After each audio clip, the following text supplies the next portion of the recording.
Claro, momento de hablar de actualidad, vamos a hablar de seguridad, vamos a hablar de la Constitución y de la campaña, Michelle Bachelet, etcétera. Vamos a hablar, también de Argentina le vamos a preguntar a Cristóbal Uneus, director de Data Science en Holster, y Claudio Alvarado, director ejecutivo del Instituto de Estudio de la Sociedad del IES, que nos acompañan. ¿Cómo están? Buen día. Buenos días. Muy buenos días. ¿Cómo están? Oye, Argentina breve, antes de que nos quedemos ya en Chile con todos los temas. Política de shock. Mano viene firme, parece un caguas, un ladrillazo, es lo que se viene, ¿no? La política del ladrillo, al parecer, en el país vecino. ¿Cómo vieron lo de ayer? No sé si vieron Yo no vi al mando. yo no vi el discurso, pero lo leí después y Cuando dijo, no hay plata, lo aplaudían. Claro. Lo aplaudían porque sentían como un sinceramiento la gente, algo así, supongo. Hay dos cosas que me llamaron la atención. Uno, dejó súper en claro cómo estaba recibiendo el país. Sí, ¿No es cierto? puso mucho acento en eso, sí. Puso mucho acento No tenía el opción. déficit, la falta de plata, Pobre. para en fondo decir, mira, estamos en No el- me cobren a mí algo todavía porque yo Que estoy no es recibiendo el país en ruina. que no es responsabilidad mía. Y dos, Sí. algo que yo creo que hace falta acá también, dijo las cosas como son, pam, pam, vino, de frente. No hay plata, viene un ajuste, viene un shock, incluso lo vamos a pasar mal un tiempo, ¿no es cierto?, para Exacto, después sí. mejorar. Esas dos cosas yo creo que destacaron del discurso. Hay una gente que lo critica, no es lo que dijo en campaña, pero yo creo que está siendo más pragmático de lo que muchos creen. Ya. Claudio Claudio Alvarado. Alvarado. Coincido con Cristóbal y de hecho a mí me parece que los políticos siempre tienen la alternativa, digamos. O sea, no es obvio que vayan a actuar de este modo. De hecho, más bien cada vez escasea más la existencia o la aparición de políticos dispuestos a dar malas noticias. Y claro, es verdad que el discurso que él articuló durante su campaña obligaba a hacer más o menos algo así en principio, pero en fin, eso no siempre va a ocurrir. Perfectamente podría haber pasado que optara por otro tipo de estrategia, y a mí me parece que tal como dice Cristóbal, hace falta a veces eso. Hace falta. Ahora, esto tiene un punto. Los argentinos estaban ahí, nos decía nuestra periodista, la Gaby Valenzuela, que cubrió con una esperanza loca, casi religiosa. Es decir, también todo esto estaba envuelto en un montón de gestos religiosos de Javier Milei, que desde que fue electo ha ido a hablar con los rabinos, hace imposición de mano en los discursos, Estuvo con la Corte Suprema. tiene toda una cosa ahí, pero los argentinos saben que están viviendo una situación económica brutal, nadie lo viven en su cotidiano, y pueden aplaudir un discurso porque están necesitados de esperanza, pero cuando empiece a sentir esa dureza y ese 45% de pobreza, empieza a no tener que comer, o la gente que está agobiadísima por la inflación entiende que ahora va a venir, ¿no es cierto?, una hiperinflación. Todo eso puede ser un riesgo enorme en la capacidad, por más que lo haya advertido, que no sé cómo ven eso, porque la capacidad de gobierno va a estar muy ligada a cuánta esperanza también en tu cotidiano le pueda dar Javier Milei. O sea, es agudo en su creo discurso, pero no sé qué va a pasar en Sí. 2 semanas más. No, yo tampoco sé. Lo que sí me da la impresión, y creo que lo hablamos esto antes, cuando asumió Macri también tuvo una discusión en su equipo económico si shock o gradualidad. Y lo hizo más gradual. Y lo hizo más gradual, y eso fue parte del problema. Entonces yo creo que están aprendiendo también del pasado. Dicen que no tienen plata para la gradualidad, ¿no es cierto? Y por lo tanto vamos a ver qué va a pasar en las semanas y meses que siguen, porque yo estoy de acuerdo contigo. Otra cosa es cuando estén en el peor momento de la crisis. Oye, le Exactamente. pasa responsabilidad también a los piqueteros. El que corta, no cobra. Lo dijo así. Y los piqueteros le dijeron 19 y 20, marcha nacional. Claudio Alvarado. No, simplemente agregar que es verdad que hay una lógica incertidumbre respecto a qué va a pasar cuando se empiezan a notar los efectos de estas políticas, pero también es cierto que los gobiernos y quienes manejan el aparato estatal siempre tienen distintos recursos. O sea, aquí también podríamos ver un nuevo tipo de pragmatismo que no conocemos, digamos, dentro de esta retórica y dentro de esta agenda de shock, y por tanto yo creo que una noticia en desarrollo que en todo caso, sabiendo que existe esa incertidumbre, me parece que no obsta el hecho de que ver un político dando malas noticias es algo tan poco común y tan necesario, yo creo, también en nuestro país, que al menos ese hecho puntual, sin perjuicio de los problemas del personaje, creo que es digno de aplaudir. Una cosa, me tocó entrevistar a Martín Caparrón, periodista y escritor argentino muy importante. Lo entrevisté para La Tercera y decía algo que me pareció interesante. Dice, aquí hay que ver qué peronismo va a emerger. Sí. Porque lo que dice Martín Caparrón, ojo, el peronismo no es uno solo. El peronismo de Menem era uno, el peronismo de los Kirchner era otro, el peronismo de Evita Perón era uno. Es decir, lo que puede pasar acá, que va a ser la gran oposición que tenga Javier Milei, va a ser muy relevante. ¿Por qué decía él? Porque los argentinos son los argentinos. Y por ley, los argentinos tienen que tener ahora en diciembre un tercer sueldo al mes. Eso está por ley. Si no se les paga ese Un décimo tercer tercero. sueldo, ¿qué va a pasar?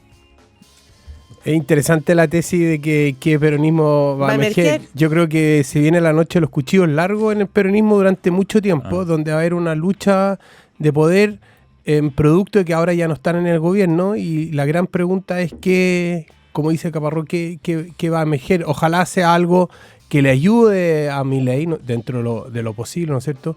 A nosotros nos conviene que Argentina le vaya bien. Yo creo que necesitamos un socio estratégico fuerte. Yo pienso, ¿qué sería de Francia si no tuviera Alemania al lado, ¿no es cierto? Entonces, yo pienso que ojalá Argentina juegue ese rol mirado desde este lado de la cordillera. Ayer Cristina Fernández, usted si no te La foto. te lo perdiste, Sí, no la sí. viste cuando Vi se la- para el dedo medio, Vi la foto en redes chorra, le sociales. gritaban. Y bueno, y los medios se burlaban un poco de esto, decía, ahí la ven, ahí se va, sin fuero, sin nada, con plata. Claudio Alvarado. No, respecto a eso, simplemente decir que es un final a la altura de la estatura política que ha cultivado. Oye, con las manos en los bolsillos, no quiso Sí, ni siquiera no, nada, muy colaborar triste, nada. muy decadente. Yo encuentro que obviamente no solo habla mal de ella, sino que también de algún modo refleja por qué el peronismo terminó como terminó en este último tiempo. Ahora, ella hizo lo mismo con Macri, ¿se acuerdan? Que ni siquiera llegó Al cambio de mando. al cambio de mando, y eso significaba, por último ayer había un acto republicano, que Alberto Fernández, que apareció, porque no lleva como meses sin estar, le pone la banda. Apareció después de firmar un decreto muy singular, algo así como que se aseguraba Seguridad. claro, En todas partes del En todas mundo, partes, ¿no? porque Sí. solo en Argentina, y se supone Es que que ahora se va a va. poder se va a vivir a España y se lleva para allá la protección permanente. Igual me pasó que toda la figura de la ceremonia ayer, el Congreso, ese cielo azul, las nubes, la bandera, las escarapelas, mostraba igual una Argentina muy republicana en comparación con la sensación que tenemos de que está muy en decadencia. Había como una ambigüedad entre la imagen y el discurso, ¿no? ¿No Oye, les pasó? vamos a hablar en breve sobre la aparición de Michelle Bachelet en la campaña. También seguridad, evidentemente, que se va entrecruzando en este entramado político en cada una de las situaciones que van ocurriendo. Y las ISAPRES hablaron las ISAPRES pidiendo más, y el gobierno le dice, o el Estado le dice, está difícil porque esta es una parte lo que se le ha ofrecido, ¿no? El cambio del ICSA, pero lo de la ISAPRE parece que está mucho más complejo, y lo hablamos también con José Miguel Insulza.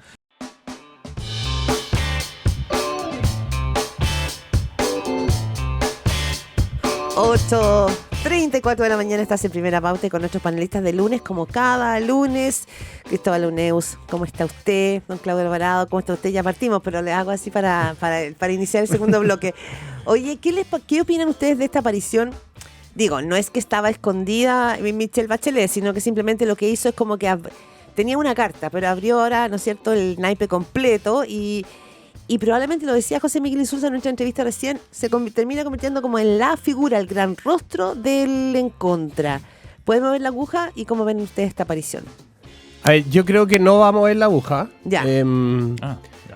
Yo siento que la presidenta ya había hecho una aparición antes, ¿no es cierto? Había grabado un video, ahora Sí. claro, este aparece en la franja. Y yo creo que no mueve la aguja por dos razones. Uno, le está hablando a las mujeres, y las mujeres donde más mal le fue a Cast y la derecha en la elección de mayo. Entonces, en ese sentido, yo creo que le está hablando al público equivocado. Yo creo que si hubiera sido quizás más efectivo, o habría roto más el status quo, si hubiera tomado el tema de las tres causales, le habría hablado a los papás de las niñas. Como decirle, usted quiere que para su hija, Interesante. porque le dirían hablado los hombres. Los hombres es el problema. Entonces la mujer ya es público cautivo. en Ya ese es público sentido. cautivo. Y lo segundo es, ella todavía está en la lógica del voto voluntario. No el voto obligatorio. Hay un 50% de la población que no está ni ahí con la política, entonces tiene que persuadirlos con otro discurso para atraerlos a la franja. Entonces, en ese sentido, yo siento que Bueno, la presidenta no movió la aguja.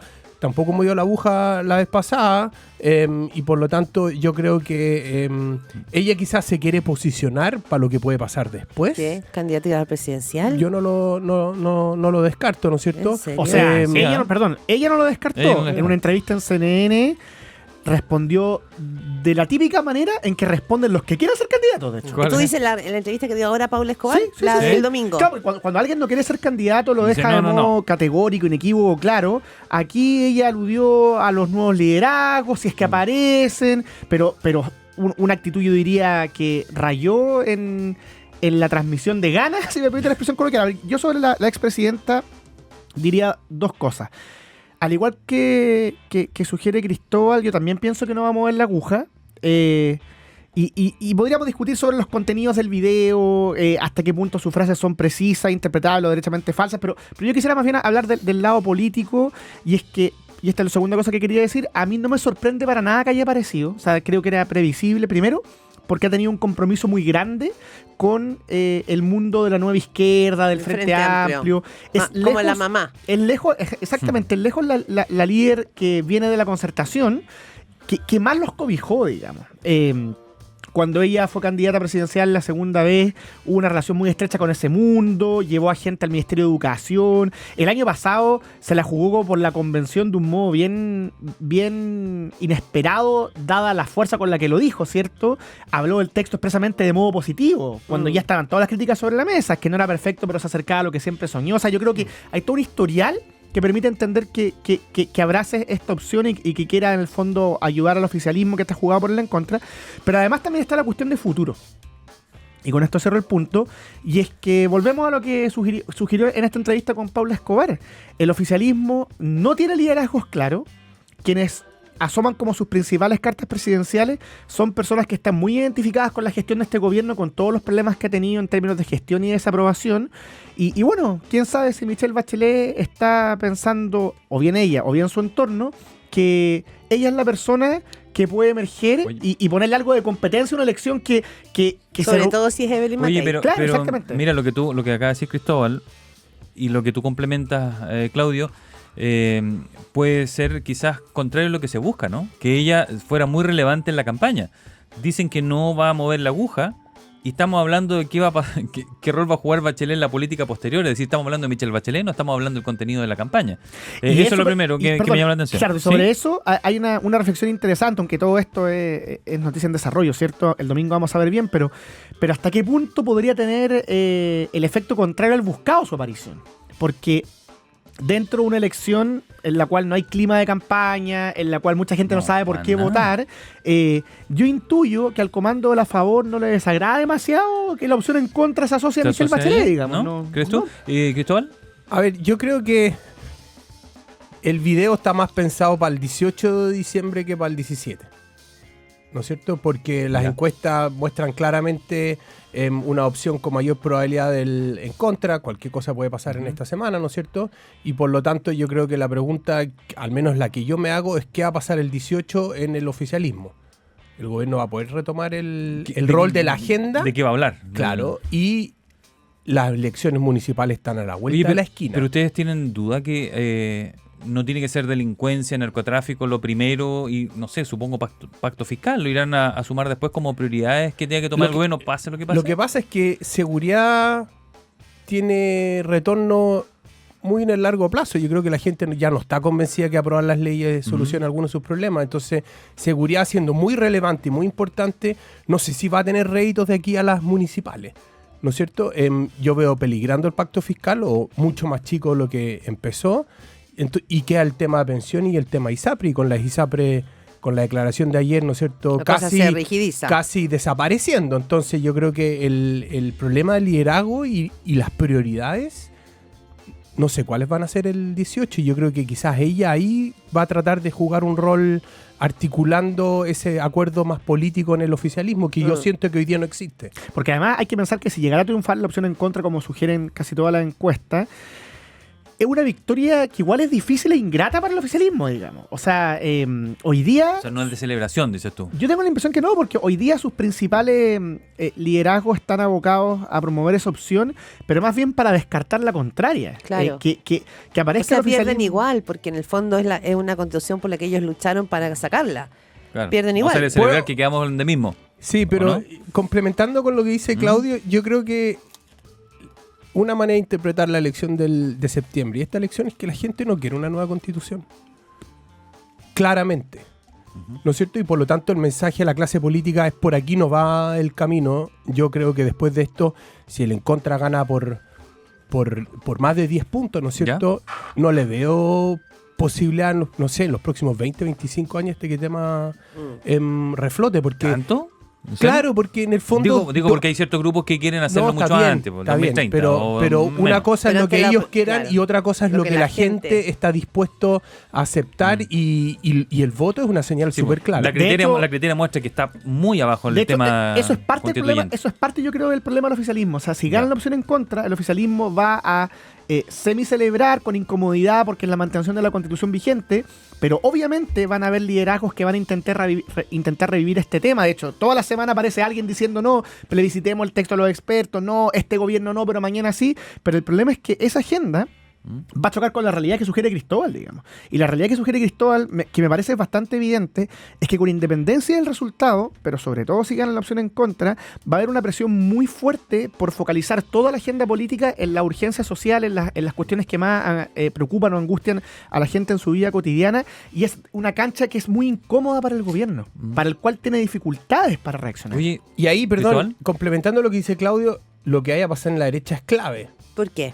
¿Y qué? Porque el oficialismo necesita una parte de la derecha para aprobar sus reformas. Chile vamos. Chile Vamos, ¿no es cierto? Y Chile Vamos le va a tratar de pasar la cuenta a Kast, ¿no es cierto? Porque en el fondo él fue la idea y ellos se sumaron, ¿no es Porque cierto? corrieron mucho el cerco. Claro, corrieron mucho el cerco, ¿no es cierto? Agustín Esquella leí por ahí que decía que para elecciones municipales van a tener una lista por Arturo. omisión. Arturo. Perdón, Arturo, perdón. Arturo. Que van a tener una lista por omisión en alcalde, pero en concejal y gobernadores, lista separada. Van a ir a pelear. Entonces, eso es casi como Declaración de guerra. declaración de guerra. Y por lo tanto, ¿qué va a hacer Chile Vamos para diferenciarse Kast? Una opción es llegar a un acuerdo político sobre ISAPRE y pensiones. Vamos a ver si eso sucede. Va a depender, porque en este caso, perdón, no sé cómo lo ven, pero Evelyn Matei también está jugando un rol importante. Me llama la atención como simplemente como eterno retorno la dupla, ¿no? Bachelet Matei, como cada tanto se van apareciendo, Le va saliendo ¿no? el cruce. Le salió el cruce ahora. pero si en este caso si ganara el ¿En contra? en contra, ¿en qué postura queda Evelyn Matei? Porque va a ser importante también para ver qué pasa ahí con las negociaciones políticas del mundo de la centro derecha, ¿no? Claudio. Mi impresión es que si ganan en contra, va a existir un festival de recriminaciones en todo el sistema político Ya. que va a alejar aún más a la gente y le va a aumentar su descontento, porque van a estar las querellas entre las derechas, Sí. ¿cierto? Pero también va a haber una molestia generalizada de las derechas en su conjunto respecto a la izquierda, por lo que se denuncian respecto a fake news, porque la izquierda pidió este nuevo proceso y después termina votando en contra. O sea, yo creo que al gobierno se le va a dificultar mucho la aprobación de la reforma y es parte de lo que yo creo que no ha calibrado el oficialismo. Y mi impresión es que Evelyn Matei va a navegar entre crítica a Kast y compañía, pero también va a tener que hacerse cargo de su apoyo explícito al texto esta última semana, y me parece que la manera más natural que van a tener los políticos de derecha de hacerlo es enrostrarle y aumentar aún más su oposición firme respecto del gobierno. Gobierno que además toda la semana ofrece algún tipo de condoro, digamos, en buen chileno. Entonces tampoco es que se lo haga muy difícil a la derecha. Yo creo que es un cuadro muy deteriorado. O sea, uno de los motivos... De lado y lado. Sí, uno de los motivos por los cuales yo, sabiendo que el texto no es perfecto, yo voy a votar a favor, digamos, como me parece que ha quedado claro en mi intervención, es porque yo creo que si ganan a favor, hay una oportunidad, no es seguro, pero una oportunidad de que el sistema político se vea obligado, aunque no esté muy conforme, a estar todo en el mismo barco. ¿Por qué? Por cambiar la normativa, ¿Pero todo por qué eso. ¿dices estarían tú? obligados? Porque se puede abrir la grieta. Por la implementación de No, normativa. yo, creo, ¿dices tú? yo lo leo distinto por lo siguiente, porque si hay que implementar la Constitución, va a pasar, creo, lo siguiente. Por un lado, el gobierno va a estar obligado. La propuesta fue diferente con el presidente Boric, es el principal encargado de implementar muchos proyectos de ley.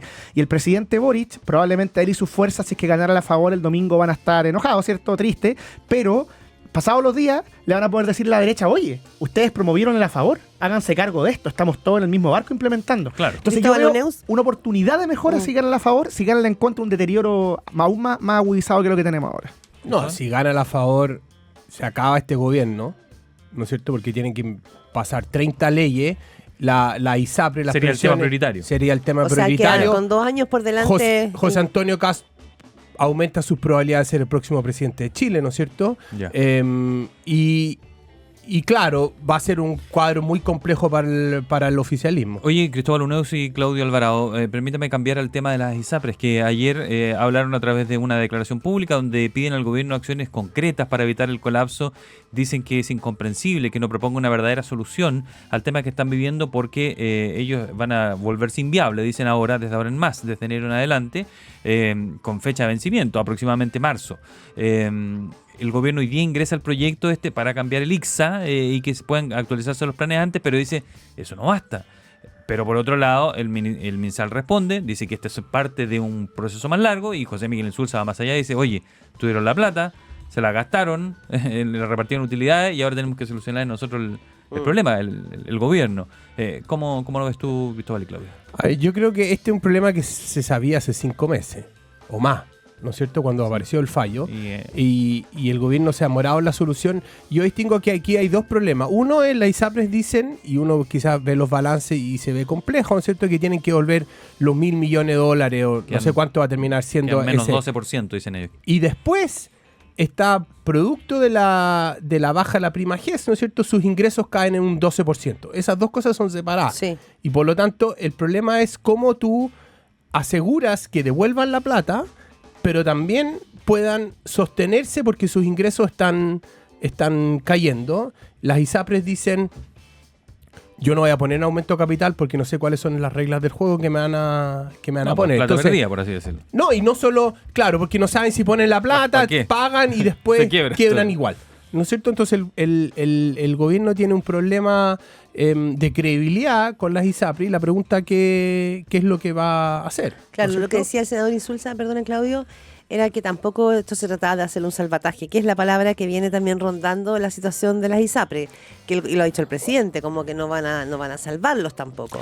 Claro, el problema es que esa cuña a esta altura de la crisis, a mí me parece que solo confirma, lamentablemente, que aquí hay una parte del gobierno que mira con buenos ojos que el sistema caiga, digamos. Como confiando en que después por Pero el arte de senador Insulza dijo que no. No, Dijo que no, él no es no. que no Y es la que no ministra quieren que salió- salga. Hay como dos gobiernos en esta posición. Exactamente, Ah. es que eso es muy visible.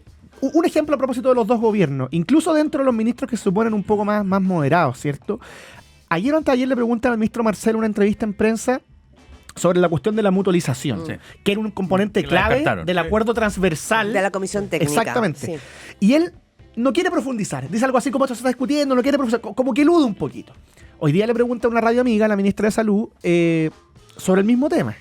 Y ella no solamente profundiza, lo descarta absolutamente, dice que es la posición del gobierno, que tiene el apoyo del presidente Boric. Entonces el periodista le replica, oiga, pero ayer el ministro dijo que no iba a profundizar en esto, que se está discutiendo, y la ministra insiste en que no hay vuelta. Entonces, ¿qué quiero decir con esto? No, el Que- ministro de Justicia aquí, perdón, en esa misma silla que estás tú, el ministro de Justicia la semana pasada dijo que mutualización no se podía porque iba contra el fallo. Al final Claro, no- lo que pasa no- es que si uno ve la propuesta técnica transversal, era uno de los elementos que le daba viabilidad al sistema, introduciéndole muchos cambios junto a otras propuestas, pero dándole viabilidad. Entonces, cuando uno ve al gobierno a esta altura, estamos a 2 o 3 semanas de que esto colapse o empieza a colapsar, digamos.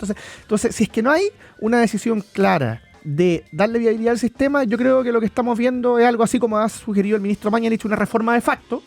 Una manera bien curiosa y bien maquiavélica, diría yo, de materializar el programa original del presidente Boric en orden a que las ISAPRES dejen de o sea, existir como una tal. quiebra de facto del sistema. Y digo maquiavélica porque esto, lo dicen todos los expertos y distintos sectores, esto lo van a terminar pagando personas concretas, de carne y hueso, que se atienden en la salud pública y privada, no solo en el sistema privado, porque esto va a ser un efecto dominó, digamos. Yo creo, añadiendo lo que dice Claudio, yo creo que la pregunta es, ¿en qué condiciones el gobierno va a ayudar a las ISAPRES? ¿No es cierto? Se hace cargo No, claro. del sistema. Existe una alternativa que no sé, que me llama la atención que este gobierno no haya propuesto, ¿no es cierto? ¿Cuál? Que es, las ISAPRES dicen, mira, yo no voy a hacer un aumento de capital porque no confío en qué va a hacer con las reglas de juego. El gobierno podría decir, mira, hagamos conjuntamente un aumento de capital. Yo entro en las propiedades de las ISAPRES, con eso me aseguro que usted me crean que no voy a hacer que dejarlas las caer. ISAPRES caigan, y eso permite en el corto plazo darle una viabilidad para devolver el... Son palabras mayores, ¿no es cierto? Total. Pero Que es irían en una contra medida... del 30%. Oye, ¿tú le has Es- comentado eso? pero- Porque es economista Cristóbal Uneus, es así una que medida sabe lo que está hablando. es una medida concreta para cambiar las expectativas de un sistema Pero que como hoy día dice- está tambaleando. Pero como dice Claudia, va en contra del público objetivo Del al cual 30%. el gobierno le habla sistemáticamente. Pero este gobierno promueve el rol del Estado en la economía y esto es Sí, una lo que- entrada. Sí, pero hay otra bueno. cosa en esto, porque sabemos que cada gobierno puede tener, ¿no es cierto?, sus casos cabal, sus Transantiago, y no sé si este gobierno tiene hoy día el piso político y social, la mayoría política social de la ciudadanía, para dar un salto de esa envergadura, es decir, hacer un cambio de la reforma del sistema de salud completo, sin hacer esa discusión en el Congreso. Pero tiene aún menos piso, perdón. ¿Tiene No, aún es menos? una pregunta, Obvio. porque digo, o sea, es que hacer el cambio y que todo, y que venga realmente una avalancha a FONASA de gente con tratamientos, con cáncer, Es que yo no eso sé voy. si es posible. O sea, lo que no hay piso, ni político, ni social, en términos de capacidad de gestión del gobierno, es que el sistema colapse y pensar que el gobierno se va a ver indemne. Si a ojos de la ciudadanía, en un país como Chile, siempre el principal responsable político es el gobierno de turno. Entonces, claro, aquí puede haber un afán medio nostálgico de cumplir una promesa de que desaparezcan las ISAPRES de parte de algunos miembros del gobierno, pero las consecuencias concretas de esto van a ser gravísimas y en términos políticos los costos, cuando empieza a morir gente, los va a pagar el gobierno. Sí, esto de pensar de que solo las ISAPRES van a pagar No. los costos Pero la ISAPRE no irrisorio. han Yo- aceptado ceder nada. Por ejemplo, Juan Luis Castro decía, ¿por qué no elimina Sí. las preexistencias? Es verdad. Entreguen algo a cambio y ahí le ayudamos un poco más. Bueno, pero yo creo que esa es parte de la negociación que tiene que hacer él con el gobierno y la ISAPRE. O con la ISAPRE a puerta cerrada, probablemente Claro. no por la prensa. Y el otro punto es que, más allá de las ISAPRE, las que están realmente en problemas, y eso sí que nos afecta a todos, son las clínicas. No, sí ¿No lo es han cierto? dicho, claro. Y entonces, por lo Sí, tanto, esto es un efecto dominó. si quiebran las ISAPRE, ¿no es cierto? Las clínicas van a estar en problemas financieros, ¿no es cierto? Probablemente se va a producir una consolidación de las clínicas. Entonces, las clínicas reclaman que FONASA le debe plata. Bueno, las ISAPRE le den plata. A muchos les ha pasado que yo voy a atenderme, ¿no es cierto? El bono no pasa. Tengo que yo ir a la página web y probablemente Se no demora. muchos van a pedir el reembolso. Entonces, yo siento que el gobierno, queriendo quizás una parte que las ISAPRES caigan, ¿no es cierto?, no está entendiendo que el problema al final del día real es el de las clínicas también. Lo que pasa es que aquí hay una mentalidad que, insisto, no sé hasta qué punto alcanza a los ministros que vienen del socialismo democrático, pero sí es muy visible en quienes vienen del Frente Amplio, creo yo, y una mentalidad según la cual las cosas pueden derrumbarse y como que automáticamente Bien. el Estado va a poder resolverla, y eso no va a pasar, digamos, eso no va a pasar. Cerca de 3 millones de personas que están afiliadas a las ISAPRES. Bueno, despedimos a Cristóbal Uneus y Claudio Alvarado por habernos acompañado. Muchas gracias. Pero nos veremos, me imagino, ¿El el domingo? domingo un ratito. Un ratito, sí. Un ratito. de Yo, todas sé maneras. que, Un ratito. yo sé que están muy exigidos, pero demandado. nos vamos a ver un ratito con los Ya, dos. Así es. Por la transmisión especial por las elecciones. Que estén muy bien, ¿eh? Que esté Chao, muy chao. bien. Gracias. Buena semana. Chao.